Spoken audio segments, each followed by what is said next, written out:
Okay, so like you already know my name, Gloria Ojukwu, and I'm a graduate of computer science. I graduated from Niger Delta University, Wilberforce Island, Bayelsa State, and yeah, I've been practicing computing, and I've been in the tech space for over 10 years, but I've been like in the workforce for about 7 years plus. And yeah, so it's been amazing. Currently, I kind of wear many hats. I'm the founder of Hertechtrail, like you already know, and I work full time as a product manager for a US company called Nihongo Master, and What? I'm sorry. Nihongo Master. Okay. It's a platform where people get to learn Japanese, and yeah. So I also manage the Atlassian community for product managers, developers, designers, and yeah, basically. And I also train product managers in UTIVA. So it's about like an online school, yeah. So basically, so that's some of the things I do currently.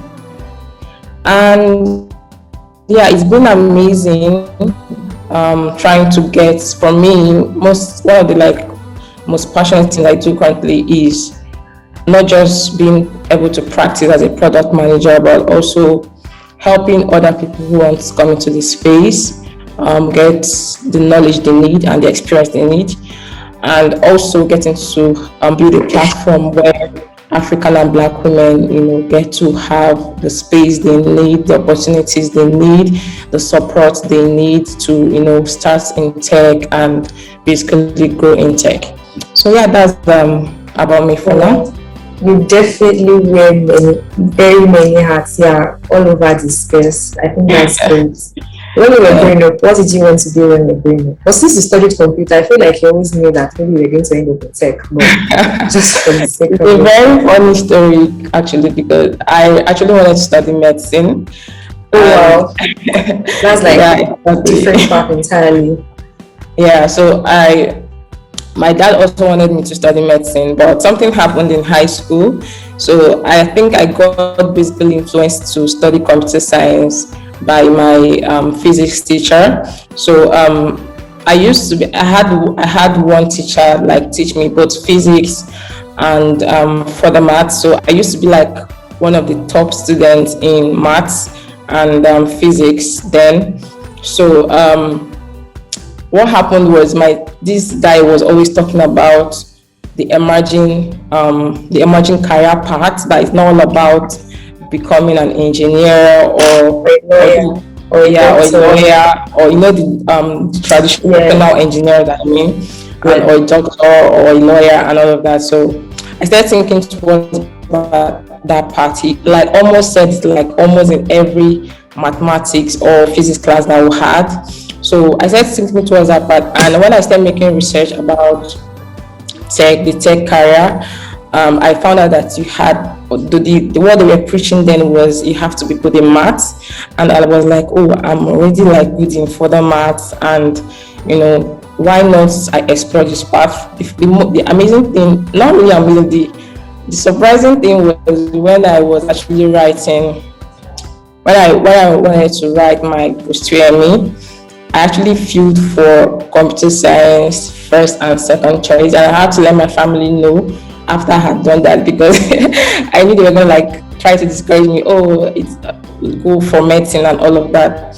So yeah, so the amazing thing is I filled computer science first and second choice, and I got admitted. And actually, computer science didn't really, put me directly in the path I am today, but so more like an exposure to like the opportunities that are there, but I had to like self-learn and do most of the work on my own, and also get to have community support with people who already are in the space. So basically that's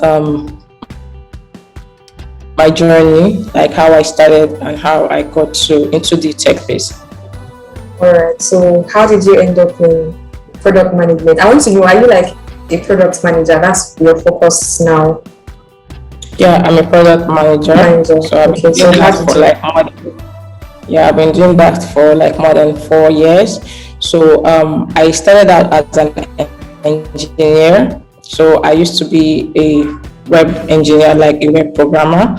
So how it actually like became an accidental product manager, because in my company then, the first place where I had to transition to a product manager, there wasn't like this role where okay, you could say this person is a product manager. So I was interfacing for both the front end web developer and also, and funny enough, nobody asked me to do that. So it was something that I figured that would help product grow. Sorry, the network is breaking up. I can't hear you. Could you say that again? Oh, sorry. The network here. Yes, I can hear you now. Okay. Then I was interfacing for both a product manager. My main role was that of a front end engineer, but because I had passion to I wasn't just trying to focus on the code. I actually wanted to see what drives the product growth. What are the things that makes this product excel and put smiles in the faces of the users. So I had to start. This is something I actually did like almost unconsciously. So when they found out that okay, I'm actually like trying to do this, they had to like, oh, I think we need you to focus on this path. So that was how I had to like switch to product management. Now, the funny thing is I got another job. I started as a front end engineer as well, and then something happened. Our product manager had to resign. So they were like, who is up for this role? That was how I started product management again in that company. So ever since then I was like, oh, this happened, like this seems to be like the best path for me. I happen to like do well in this path, and product managers have to like find themselves mostly in the middle of business, tech, and UX. So I already had the tech experience, and I'm naturally keen, and I'm always wanting to know the business outcomes of the product. So I think it's something that comes in naturally. So that was how basically I started product management, and ever since then I've been focusing on product management. All right, that's quite interesting. So basically, you literally always found yourself in that, doing that. Exactly. Yeah, I found myself. Nice. So how do you grow in your role? How do you keep up? Yeah. So the product management space especially in Nigeria, is actually like still emerging, if I can say that. So a lot of opportunities, are there. So as at then, it was actually pretty much difficult, although it's more easier now. So, but how I tend to like grow and keep myself growing in that path is, first of all, to have mentors. Mentors doesn't necessarily mean that I have to go into someone's DM, and say, oh, be my mentor. So I have people I look up to, and I try to follow, what they do. And I also have like close mentors, people who, have managed product for more than 20 years. And yeah, so they kind of, mentor me, and I continue to grow in that path. And also I've been like active in communities. I belong to a good number of communities in the product space. So I'm currently managing the product community for Atlassian. So this is where we like evangelize and preach for people to start using the product tools from Atlassian, and most of their tools are basically like for product project managers, and then still for distributed teams in general. So I belong to this community, and a whole lot of product managers and project managers also belong there. So we share experiences, we share things that could help us, like help one another. I also write articles for Atlassian as well. So I write, other people get to learn, other people write, I get to learn. And then also I belong to Black Product Manager group. So this is like a global community for blacks that are practicing product management. So it's more of, it's not really like focusing on Africa, but it's more of the Black Americans. But I think they recently launched a branch in Africa. Yeah, so belonging to that community. Also, I belong to Product School. Product School community is also like a global community for product management. And then, like, the most important thing for me is always trying to get my hands dirty. I can't think of any time I'm not working on a product. So always, having something to work on, having a particular feature to ship, having this milestone you want to hit, the metrics you're monitoring, and all of that. So it's been more of like, apart from these communities, for me is hands-on experience, making sure that I'm always in the game and I'm always practicing what I want to do in product management. So this has always made me to be in the game and put my head in what's happening, and it has always helped me grow. So yeah. Thank you. So what does a typical day look like for you, like from morning to evening? How does your day? Okay, so a day in the life of a product manager, yeah. So basically, first of all, you have to start with the stand-ups. Yeah, so this is where you come together with your team, you look at what you're working on, what you have done the previous day, what you're going to be doing today. Blockers. Now look at the blockers. What is blocking who? So basically, as a product manager, I want to make sure that your team members are not pressing blockers. So you also, because the main aim of the product manager is to achieve continuous delivery for the user. So you want to make sure that the user always has something to look up to and smile. So you're shipping value to the user, you're making the user satisfied. So you primarily you're first of all representing the user, the customer, and trying to make sure that they are satisfied. And then you also look at the business goals of the organization, trying to make sure that the product features are making us or making the team actually fulfill those business goals. And then there should be an alignment between product business goals and the user satisfaction. So once there's this alignment, you're doing it as a product manager. So like I said earlier, you start with making sure you get to know what everybody's working on and make sure you remove impediments and blockers from everyone's faces, basically. So the next thing you might want to do is try to look at the data you're monitoring, because there are metrics you get to keep an eye on to make sure that you're in the right you're in the right direction. So once you see those data, if they are moving towards the right direction, look out for what is making it so. Look out for those features that are making the metrics grow, and have to focus on those. Try to make it better. And then if you notice that they're not doing well, they're not going in the right direction, you have to also look out for what's causing that, and you have to provide solution for it.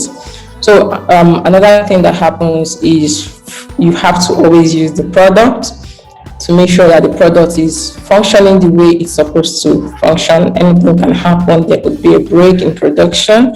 So I get to use my product every day. The products that I manage, I get to use them every day, and to make sure that they're healthy and they're working the way they're supposed to work.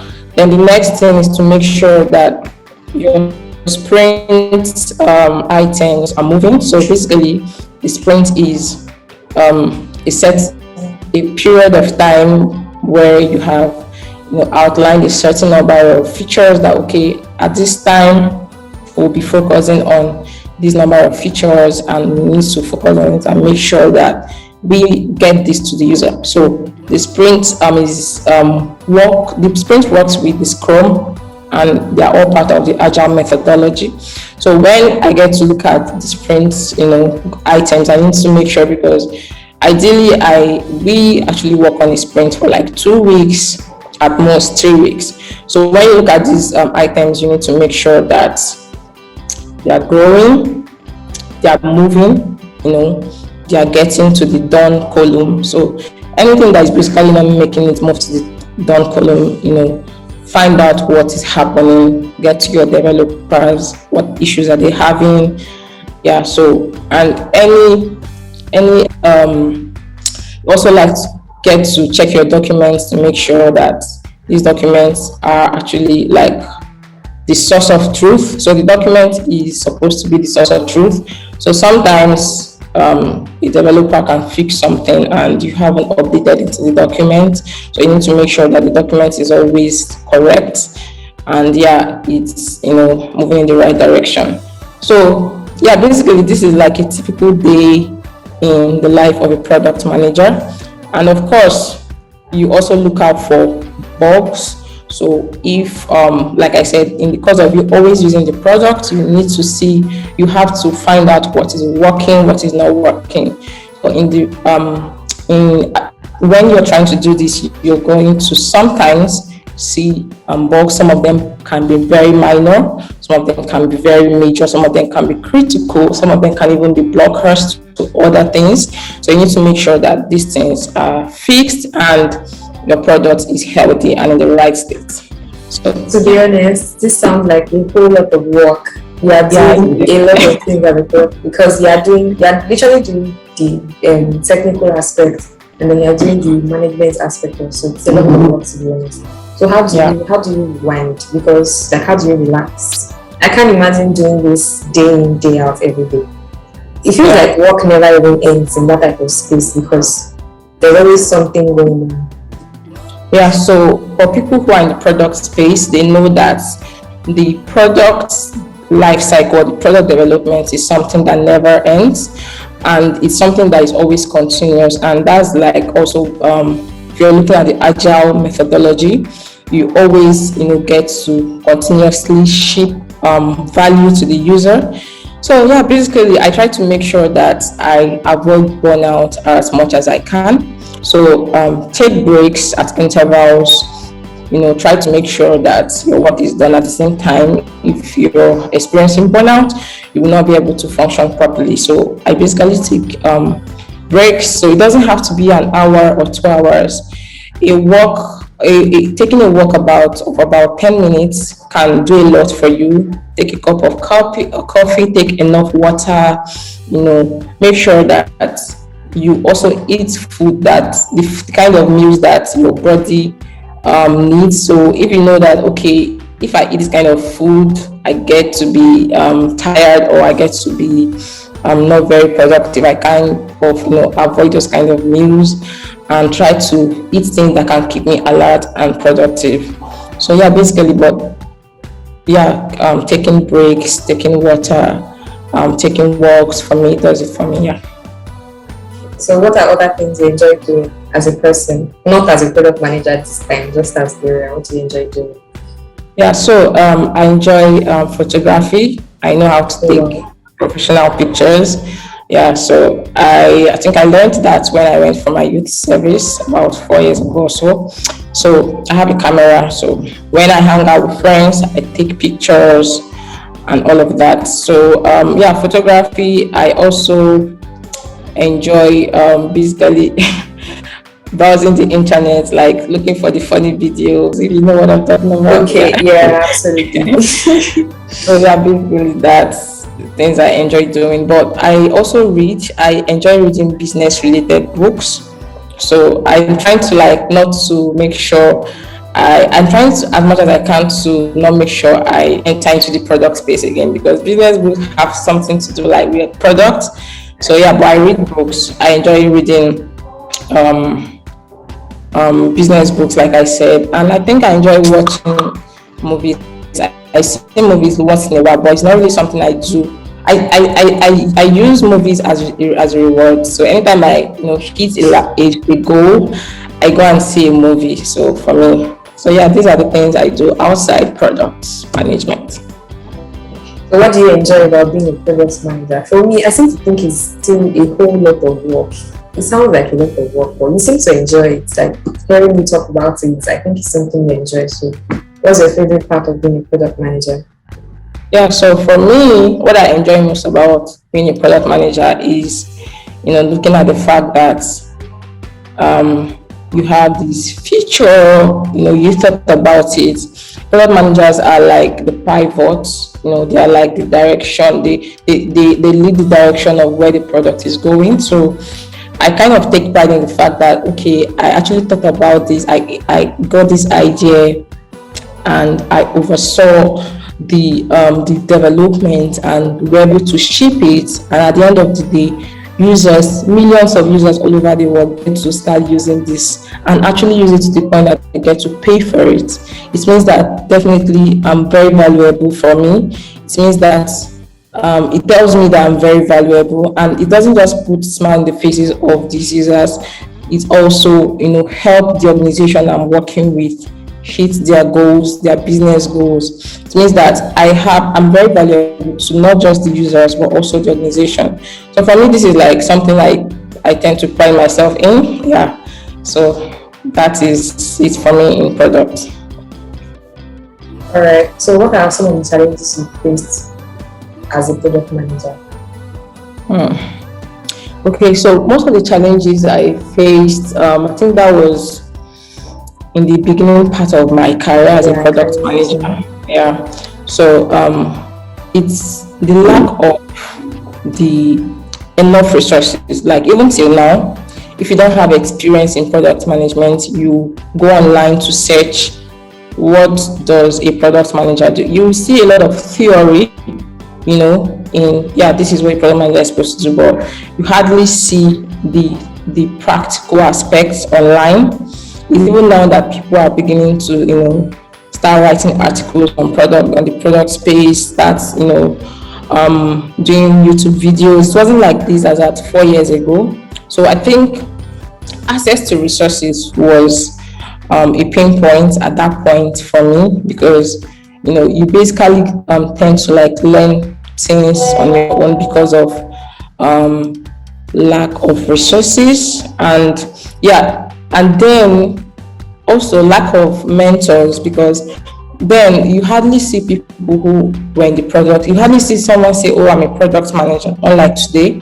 So as at 6 years, 7 years ago, the product managers you basically see are product managers that probably work for the FANG like Google, Amazon, and they weren't all out the way they are at that point. So you hardly see someone at that point writing about product. They were there obviously, but they were very few. People who were leading the trail at that point were very few. So if you're starting out, especially as a black person, knowing fully well that I can't even remember like a black person I was looking up to as a product manager as at then. They were always white, and access to these people were very limited. So yeah, for me that was the challenge, but I think it's a whole lot better now. Like I said, I have communities where I see blacks, I see whites, so there's a whole lot of inclusion now than it was before.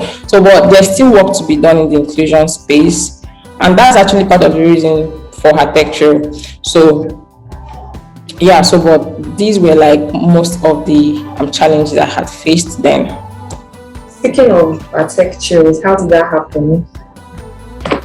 Okay, so like I said, one of the reasons or one of the motivations to Hertechtrail is for the fact that when I started out, I didn't really have access to the right people. So people who you would want to look up to as a black African woman or a black woman in general these people are not even blacks. And I had like limited access. I think then starting out in tech over 10 years ago, the people who you would want to be like, the average tech person that was starting out would want to be like people like Bill Gates. I mean, where are you going to see Bill Gates? You just hear about him, you go to Google and read his stories. There was no access to these people. So, and it took us a lot of time to learn. Actually, like practiced for like I was actually learning tech for like 3 to 4 years before I actually got my first job. Although I was also learning even as a student. It's not like now that okay, even if you don't go to school, you can basically learn a tech skill in like 1 year and you get a job. It wasn't like that then, because the resources were very few. Then people actually sold video tutorials.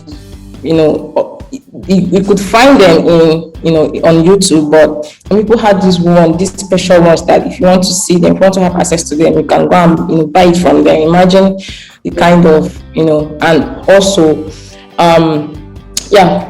the fact that I didn't have direct access to the people I looked up to was a huge problem. So, and finally when I got when I was beginning to stand up for myself, I was like, okay, it's time. I wouldn't want these people to actually face the same thing I had faced. And that was actually where the name came from, Hertechtrail. So trail is like, oh, you have actually done a lot of work, and you're going to be looking behind you and bringing other people that are coming behind you, up to where you are, even without them, having to face the challenges that you had faced. So yeah, that was like one of the motivations, aside many other things, but this was like the main thing for me. So I wanted the average African woman to be able to, do what they love to do in tech without barriers, without lack of opportunities, without lack of people people they can look up to. So as at now, I see people who say, oh, I want to be like her. It wasn't like that before, and they can basically chat me up on Slack channel. I'm very accessible. They can chat me up, they can send me an email, they can send me messages on LinkedIn, and I get to reply them. So in fact, one of the things that I didn't even think of Hertechtrail at the initial stage. I was basically trying to mentor these people personally. So Hertechtrail came at the point where, oh, if I don't do this, I'm going to break down, because I had a lot of messages, people trying to, oh, she's been well in this area, let's reach out to her. So at some point, some people would think, oh, I snubbed them, I don't reply to their messages, not knowing that same way they're trying to reach me, that same way others, are trying to reach me. So I was like, oh, instead of me trying to be the person who would do all this work, why not just I create a platform and get other people who understand the vision, come join us, and we get to build this together. So yeah. So when did Hertechtrail start? When did it become official? Yeah, so Hertechtrail went official in 2019, November to be precise. So yeah, so that was it. So over the years now, in 3 years now, what would you say you've achieved at Hertechtrail? Yeah, so it's been an amazing journey, and personally, I wouldn't have been able to achieve that alone. We have people who have bought into the vision, we have volunteers, we have partners, we have mentors, in the space. We have people who understand what I'm trying to build, and they have been able to buy that vision. So for almost 3 years now, it's been amazing, and we've been able to reach more than 2,000 women indirectly, and directly we've been able to train more than 500 ladies in her Hertechtrail Academy. So Hertechtrail has this special academy that is dedicated to training ladies. So, and it's tuition free. So now basically for you to get to learn a tech skill in Nigeria, I'm going to be using the Naira, you have to at least have 100,000 Naira, not for your laptop, to pay for tuition. So, and I know that some ladies don't even earn up to 100,000 Naira as salaries. Okay, and so how would they be able to pay for this? So the academy is tuition free and is for 3 months. So you get to learn, get mentored, and the top students get to be connected to companies as interns. So we've been able to connect 20% of the people we have trained to their entry positions. They've been able to get entry jobs and internship roles. So and for the fact that also I've been able to give women the platform. A lot of women, not really a lot, very few women, are in the, very few women want to mentor the next woman. So it's one thing to know tech, and it's one thing to be able to be the person who wants to bring the other people to come and be like you. So that's another issue. So, but I've been able to give the people who are interested in doing that the platform. Over 70% of our coaches are women in the Hertechtrail Academy. Over 70% of our volunteers are also women. So I've been able to give these people the platform to express their passion and be able to, get the other women to be like them. So. Okay. So why do you think women, like the few women in tech, don't want to mentor people looking to join the space? Yeah. So I don't really think. I see what is happening. I have the data. Okay. So it's not like I think, it's something I'm seeing. So the thing is, it's not really like they don't want to, but some of them are, okay, imagine someone who just learns tech, she's still struggling to get her first role, and she gets the role, she's still struggling because she started out not having the kind of mentor she wanted to have. So she herself is still struggling. So how will she be able to train other people? So it's a challenge, and it's something that we have the data. So in fact, 38%, okay, currently, 26% of women are having tech jobs, globally, and only 3% of them are Africans. And out of this 26%, up to 38% of women who are in tech are planning to quit, or they want to quit in the next 2 years because for them tech is hard and they're not getting the kind of support they need. So how will these people now be able to train when they are still struggling? So I don't know if you understand. So even the people who are able to get jobs, they're still struggling because, especially in Africa, the way we grew up as women is quite different because you're expected to do a whole lot of things. You're expected to, the average Nigerian guy out there, or let me say the average African guy, is mostly expected to, okay, he's a footballer, he wants to play football, let him focus on his football. But the average African lady is not like that. Even if you want to be a mathematician, you have to do your mathematics and still do other things that is expected for the African woman, to do. So it's as if we are focusing on a whole lot of things, and people expect us most times to be more of generalists than specialists.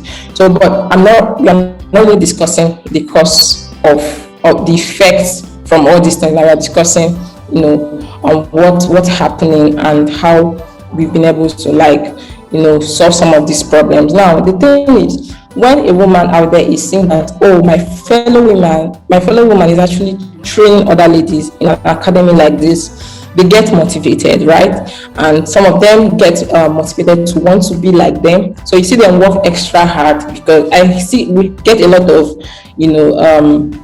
applications. I want to be a coach in Hertechtrail, I want to be a coach, and most of them are women. So I believe they've been able to see the people who are doing the work that, okay, most of these people are women, and they also want to be like these people. Yeah.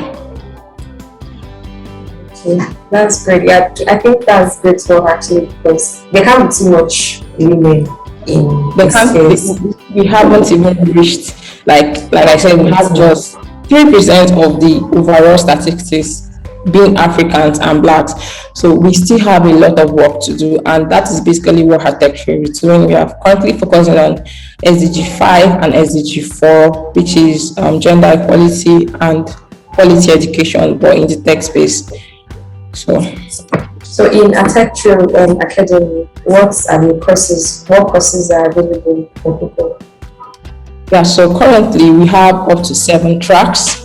So we have the product management, we have the product design, we have the UIUX, we have the web development, front-end web development, we have digital marketing, and we have, I think, one more.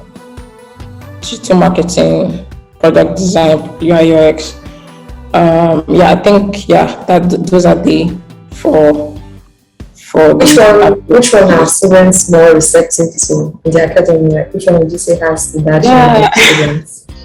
UIUX. I can imagine because this product management thing. What of product management? How many students do you Yeah, have? so in the overall, a lot of people are interested in the UIUX. Reason being that they have this misconception that UIUX is easy, and UIUX has to do with design, and women naturally like design and beautiful things, so they feel okay that if I get to start UIUX, it'll be a lot easier for me. But that's a misconception, because I basically feel it's more of your passion, and what you want to focus on, because UIUX is not easy. If you want to compare it, if you really want to do it and do it professionally and do it well, it's not like it's easy, and it's not like it's hard that you cannot be able to do it. It's something that, depending on the amount of time and commitment you want to put into it, that will determine how much work, you'll be doing when you start doing it. Yeah, but for product management, we just introduced product management in this upcoming cohort, which will be starting in March, and the application is still actually on. It will be ending on the 28th of this month. So it's new, and we still have a good number. So a lot of people also feel product management is management. Let me start from the let me learn the stuff first, like UI UX, web development. So in the web development, we have web development for people who want to code, and we also have web development for no code. So that's the WordPress, where you get to use already made tools to get to develop web applications. So you can't really compare product management and UI UX. So if you are getting 100 applications in a day, for example, up to 80 or say 75 are going for UI UX. UI UX. Oh, that's strange. All right, thank you. So for you now, what's one interesting thing you're doing? For me? Okay, so knowing fully well that I'm serving as a role model to a lot of African women out there is a whole lot for me. And I even as much as I pride in it, I also see it as a challenge, and it tells me that I have a lot of work to do, and I have to do things the right way. So because if I'm going to be doing things the wrong way, these people are going to emulate me, and are going to try to follow what I'm doing, since they're looking up to me. So it puts me on track, it puts me on the right way, it makes me aware of who I am, and it enables me to do things the right way, basically. So tell me about growing up, your family. What was it like? Okay, so growing up was, for me, I'm the last child in my family. So Enjoyment. Okay. So I have six brothers. Sorry, I have six sisters. What am I even saying? We are six in my family, right? So I don't know why I'm saying six. So we are six total. Like I am my sibling are six. So I'm the last child. I have five sisters. I have four sisters, and I have one brother. So in total we are six. So my dad is late. My dad died when I was in year one in school. So and my mom is there, and my siblings, so most of them are married, and so for me growing up, my dad was a strict type, so, and I was always that child that have to be they expect me to be very serious with schoolwork, because anytime I try to flop, they will remind me that there is no job in Nigeria. I have to be very serious and take schoolwork very serious. And I wasn't that child that had the liberty to, always play around, So I was that child that always have to, the only thing I have to do as schoolwork is to help out in the family, like normal chores for kids and all of that. So, and my dad was a pastor, so I had this religious, parents, don't do this, else you're gonna go to hellfire. But it's good because I'm still a Christian, and it also shaped me in a certain way that is currently helping me. So yeah, basically it was that strict kind of lifestyle. But my dad, then I wasn't really enjoying it because I felt, oh, I'm being deprived of so many things like a child is supposed to do. But growing up, especially when I got into the university and I started staying on my own, I started seeing the effects of what they were doing. Like, I'm not this type of person that is easily influenced by what is happening around me, because I already, I've seen it all, like, growing up. So I'm always having my own decisions to make, and I'm expected to make these decisions and do it right. So before, I don't just take a decision, I'm a very critical person. So I get to criticize every decision I want to make. And I'm almost like, I wouldn't want to say I'm a perfectionist, no, but I always want to do things the right way. And everybody around me know that, like, if you're going to work with me, I don't expect you to be a perfectionist, no, but people who know me know that, oh, I always want to set the right standard. So I think these are the things that, growing up in a strict home has been able to do for me. Although there are still some other sides that, okay, when I became an adult, I found it very difficult to. I used to be like a very strong introvert, so that was like one of the effects. So I started talking when I started getting involved so much in the community. I had to go to events to speak. So for me, it was like I was coming out of my shell at that point. But yeah, so I'm glad that everything, I'm not a perfect person. I have things that is not perfect around me, my life and everything. But yeah, in every every disadvantage has an advantage, and I'm really glad that at least I can look at my life and say, oh, I haven't really made a mistake that I can remember and start weeping and start crying. Oh, why did I do this? I think that's like one of the things that I've been able to benefit from, that kind of growing up kind of lifestyle. So yeah. So what opportunities would you say exist for people who are looking to become product managers? You mean career opportunities? Yeah, career opportunities.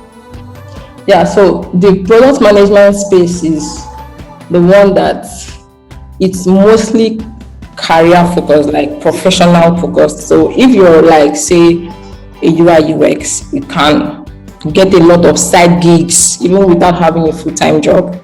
You understand? But in product management, a lot of people will not hire a product manager until they have like a product.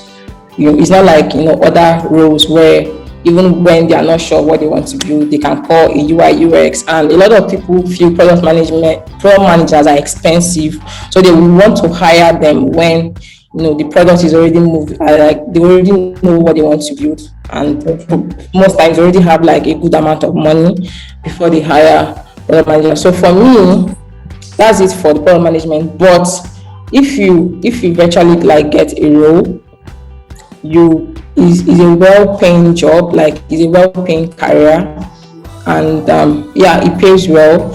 And another thing is looking at, if you're the type who want to be like you have a business you want to work on, having the product management experience will help you. Even from me, in Hertechtrail, product management has been able to help me so much to take the right decisions, because one of the core things to do in product management is decision taking, and you don't just wake up and take a decision.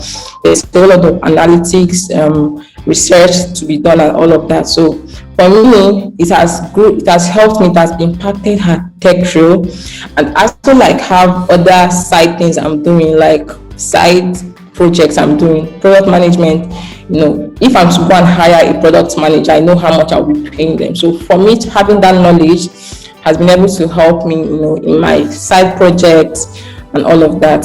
So yeah, I think product management is very rewarding, and even you as a person, like as an individual, it helps you take better decisions. I'm this type of person now that before I take a decision, I get to look at the value it's bringing, first of all, because that's like the typical product management, lifestyle.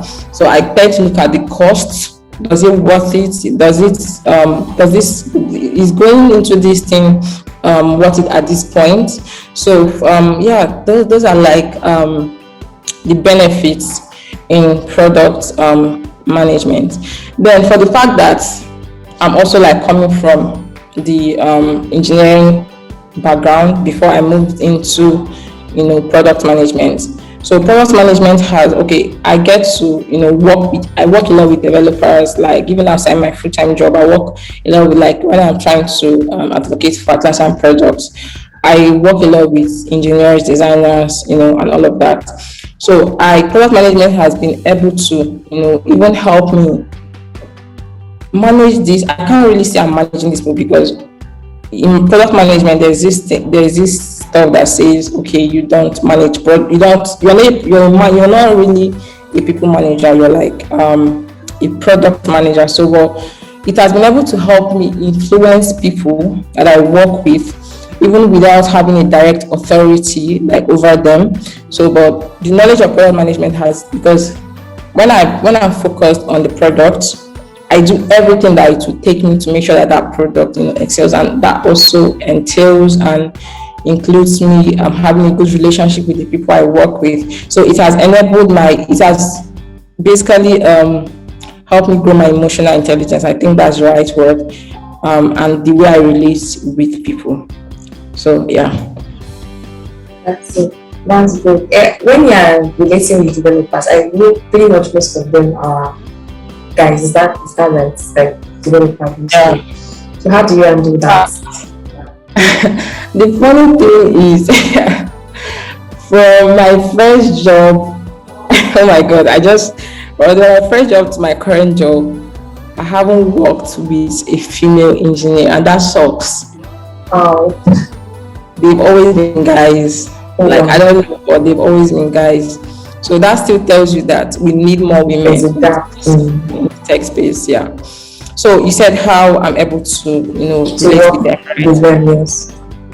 Yeah, I don't really think it's gender specific. I think it has to do with the person. So for me, I don't look at the gender.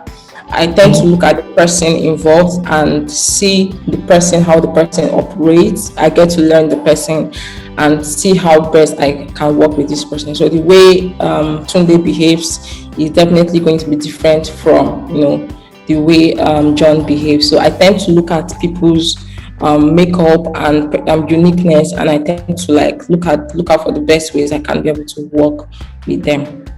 Oh, that's great. Excellent. Thank you so much, Gloria. Thank you so much for your time. Enjoy the rest of your day.